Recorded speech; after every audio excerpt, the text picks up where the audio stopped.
We could probably talk about The Prince for days. It's a compendium of several books written by Jerry Pournelle with S.M. Sterling stepping in to assist toward the end. Each of them is worthy of attention on its own, but two things really grab me. The sense of inevitable crumbling of their compromised superstate, and the details of the revolution on the independent colony world Sparta, which shows the workings of a fictional revolutionary leftist movement in a way that surpasses many straight historical analyses in illustrating the basics of how they function and the disconnect between stated goals and practice. The first book in this collection, Falkenberg's Legion, was published in 1990, but is itself a collection of earlier works going back to the 70s. The whole thing can be a little perplexing for someone picking it up now. It grows out of that Cold War ground. See, while Earth's nation-states still exist to some extent in the story, there is also the overarching peacekeeping role of the co-dominium, born from an alliance of necessity between the United States and the Soviet Union.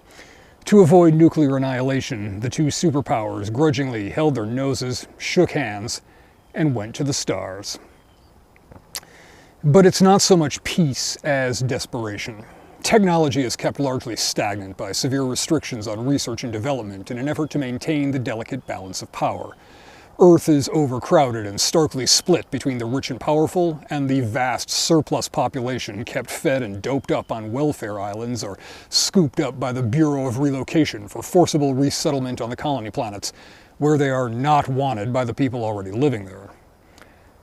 Some in the CoDo leadership recognize that it can't keep going on this way. The CoDo-minium is finished. Dr. Whitlock and Vice Admiral Harris of Fleet Intelligence don't give it 10 years. But what will replace it when it goes? The fleet and the CoDo Marines will still be there, but who will they serve? Grand Admiral Lermontov has a plan, and it involves the planet Sparta and a mercenary unit, Falkenberg's Legion, the core of which had once been the 42nd CoDo-minion Marines. 42 is always the answer. Now, jumping way ahead, part of the Legion has been sent to Sparta to train the new army that world's government wants to build. Sparta is a strange place. Founded by a bunch of academics with classical pretensions, it's an attempt to build a free and stable society, taking some lessons from the past. Citizenship is accessible to everyone, but it has to be earned. There's an elected Senate, but also two kings who act jointly as an executive branch. Unlike many of the other colonies, Sparta doesn't have indentured servitude or slavery, making it the most desirable destination for people being forcibly relocated from Earth. But the new arrivals must work to support themselves. There's no welfare state, which creates an opening for those who want to destabilize Sparta and through that undermine the Lermontov plan for the post-CoDo era. Enter the revolution. But revolutions are not simple things. There are a lot of moving parts. Dion Krauser is a member of the Spartan Senate and son of one of the colony's founders. But his father ended up somewhat marginalized, and consequently Dion is on the fringes of the upper class, feeling like he deserves more. He leads a faction called the Non-Citizens Liberation Front, built on a platform of universal suffrage. At least that's the PR. Really, it's just a vehicle for his own power grab. That's the political wing of the movement. The military wing, an army calling itself the Helots, is led by Skida Thibodeau, or Skilly. She's a thug, originally from Belize before being relocated.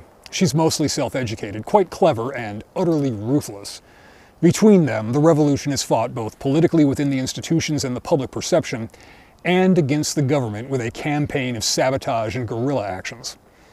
There are some superficial similarities to the Irish Republican Army and Sinn Féin, the military and political faces of the same movement, but the comparison falls apart because the Helots and NCLF lack that unifying nationalist cause.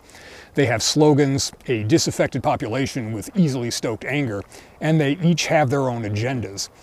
Collectively, they don't really have a cause at all. On Sparta, the leadership and the average revolutionary aren't fighting for the same thing.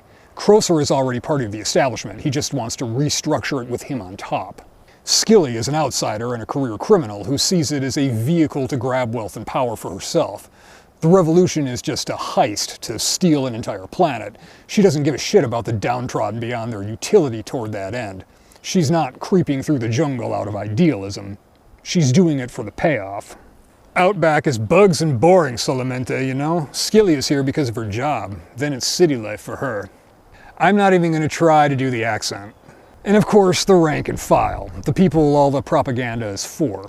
Speeches about equal representation appeal to the anger of the newly relocated while simultaneously playing on the idealism of the educated and comfortable. They carefully craft a narrative, for example, provoking a police response to a riot solely to get pictures and video of that response in order to turn the largely illiterate underclass dumped from Earth to their side. Don't matter. We got some nice pictures, cameras knocked out just before the first rocket. Papers will tell, but people we interested in don't read is all. But it's not enough. They need to recruit from all levels of society, masses of uneducated transportees to serve as expendable fighters, workers in the industries to spy and sabotage, and educated political operatives motivated by ideology and frequently self-importance, of which Sparta has no shortage. Our founders were political scientists and sociologists, but they underestimated the effect of an underemployed intelligentsia when they founded our higher educational system. Layabouts, David snorted, hanging around the campus and complaining they aren't allowed to mind other people's business in the civil service. File under people you meet in grad school. Here we have a sort of triad, a political front, a guerrilla army, and a broad but shallow support in the population. Thinkers, fighters, and dupes, if we're being crude.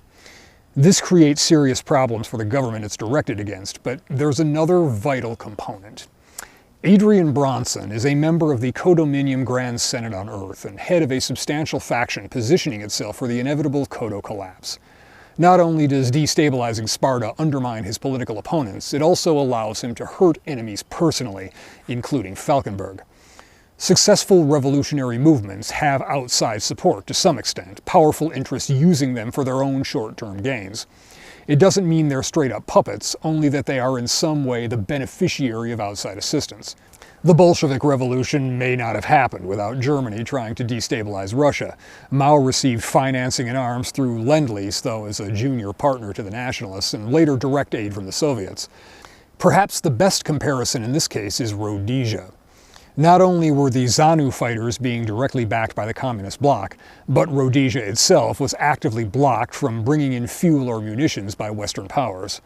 On the ground, the only people that were better off for it were Bobby Mugabe and his stooges, but the outside powers both got some of what they wanted out of the country's fall. In the case of Sparta and the revolution there, Bronson is not only directly supplying the revolutionaries with funding, weapons, as well as technicians and advisors, but through his influence in the CoDo Senate, he's also blocking efforts by the Spartan government to bring in equipment such as reconnaissance satellites, while at the same time blocking a lot of their exports. Outsiders don't generally back revolutions purely out of idealism. They usually have their own motives. Bronson is just using it as a bludgeon to hurt his enemies. He needs to stall their plans for a while, and the revolution is a means to that end. I expect that rebellion to do a lot of damage before it's crushed.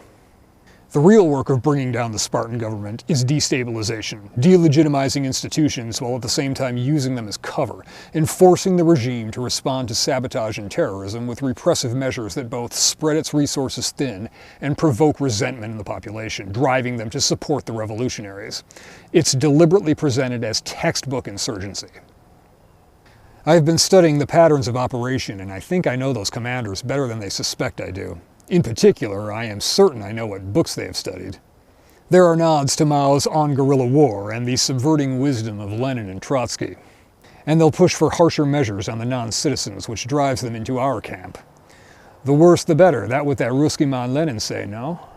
Another of Senator Bronson's contributions is to greatly increase the number of people being relocated to Sparta, simultaneously giving the helots more recruits and overwhelming the regime's ability to handle the new arrivals.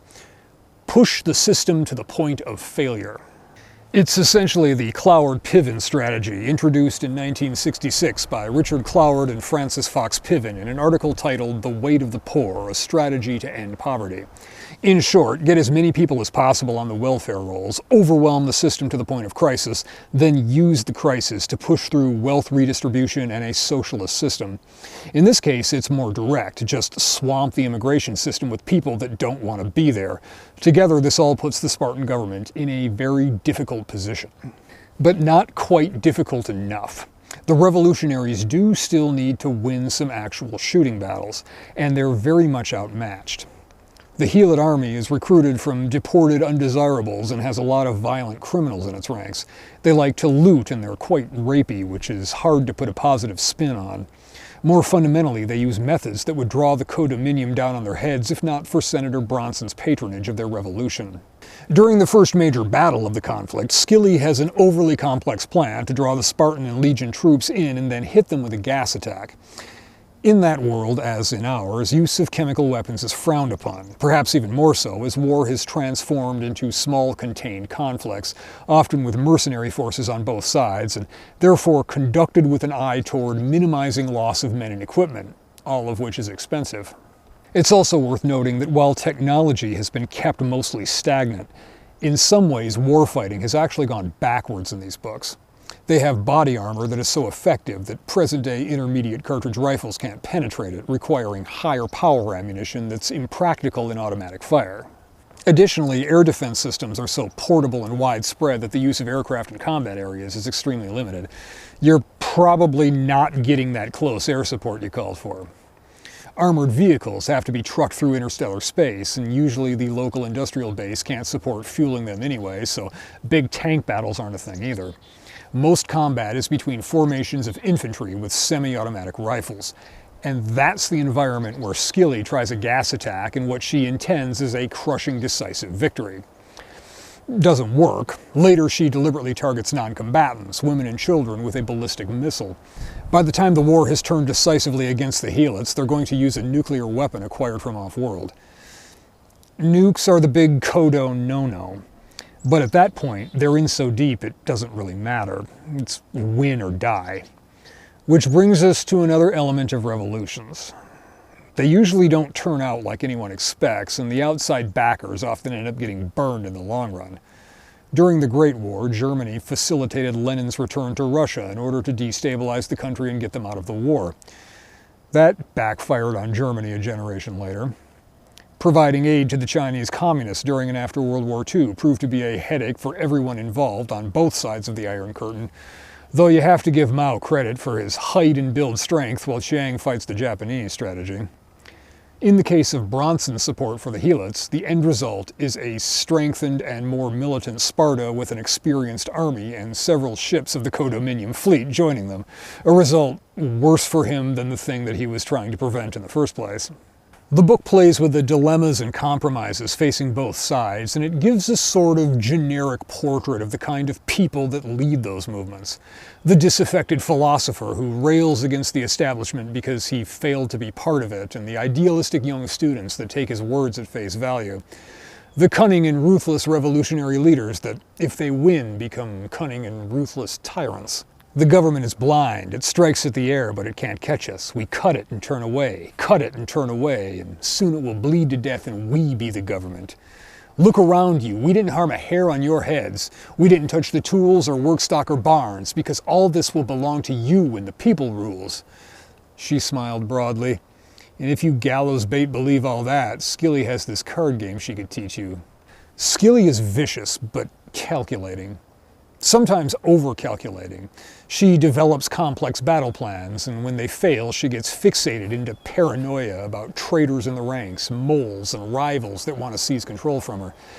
Yet she has some blind spots of her own, one of which is Jeffrey Niles, nephew of Senator Bronson. Niles is sent as part of a group of technicians and advisors. After an earlier failure, Bronson is giving him one last chance to be an asset. Skilly takes him as a lover. She's thinking ahead to the post-war need to have ties to off-world powers, to build legitimacy, to build a dynasty. And at first, he's all in for the action.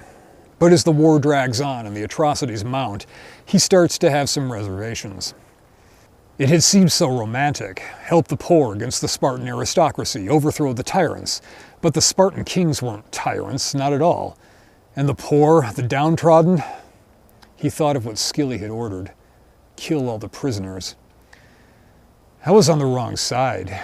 This isn't Lawrence of Arabia. There's no romance here. This isn't anything I want to be part of.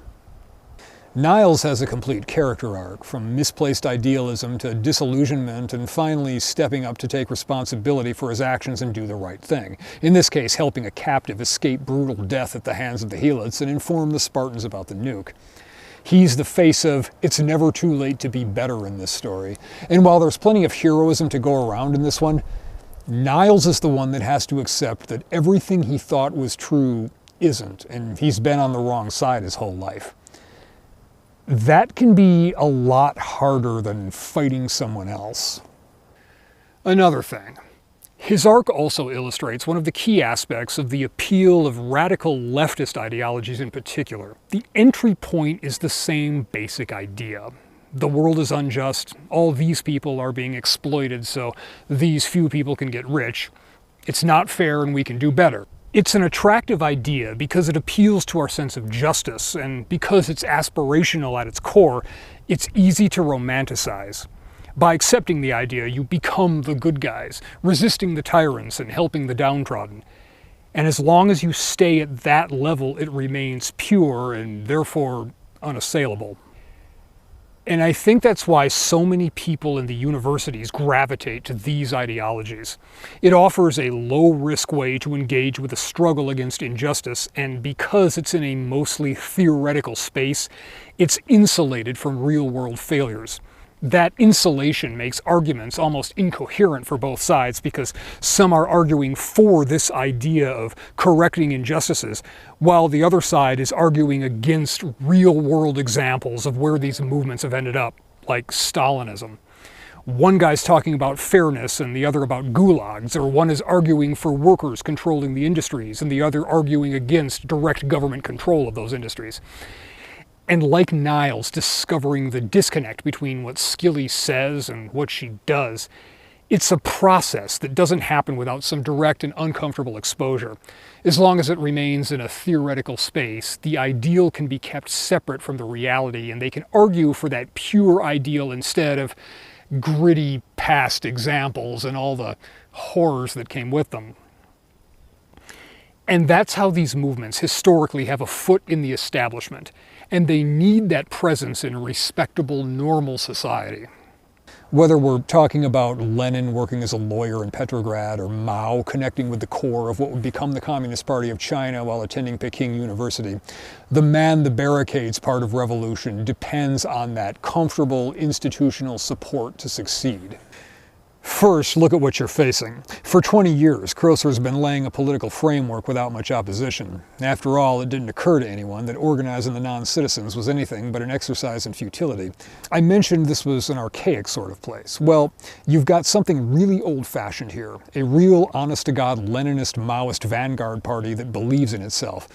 Oh, not strictly Marxist, elements of that, more like National Socialism, really. Then he started building up an army. And it works in that essentially 20th century setting of the book, with technology suppressed and social and economic systems likewise stuck at that level. Today, in the developed world, that Mao-esque model doesn't really work. There are still Marxist-Leninists, but they're relics. They don't have the institutional presence. They've been replaced in that sphere by post-Marxist ideologies that took shape partly in response to the failures of old Marxism and the excesses of the Russian and Chinese experiments.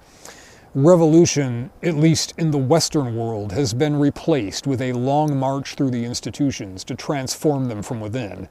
Class politics is replaced by identity politics. Is it still Marxism? Debatable. But the lineage can be directly traced from Marx through Gramsci to the Frankfurt School and into today's stew of identity ideologies. What will replace them? I don't know, but I have no doubt that the nebulous foundations are already starting to coalesce for the next turning of the wheel. The old school, pure strain Lenin or Mao style revolutionary movements don't have that foot in the power structure, and they're not coming back. But that doesn't mean the underlying ideas don't find new forms. Meanwhile, the old ones echo for generations. The Soviet Union was dissolving again, but so is the United States. Between them, they ruled the world, but neither nation remembered why they had wanted to. I've focused on one thread of the later books of the Prince, but I recommend reading the whole thing. Not only is there a lot more going on than I talk about here, and while you can read Go Tell the Spartans on its own, there's much more texture to it if you've read the earlier parts. I'll get to the mote in God's eye eventually.